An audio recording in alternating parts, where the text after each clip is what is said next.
Teka lang, bakit mo pinipilit yung sarili mo sa taong kayang-kaya kang ipagpalit? Bakit mahal mo siya? Binabasura ka lang niya. Bakit loyal ka sa kanya pero hindi naman ikaw ang gusto niya? Bakit hindi mo matanggap na yung taong gusto mo hindi talaga para sa'yo?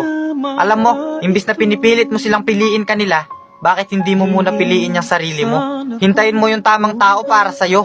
Hintayin mo yung taong bibigyang halaga yung pagkatao mo. Tandaan mong hindi pinipilit ang pagmamahal. Kusayang nararamdaman, pinipilit mo silang mahalin kanila, kaya ka nasasaktan. I'm sorry, don't leave me. I want you here with me. I know that your love is gone. I can't breathe, I'm so weak. I know this isn't easy. Don't tell me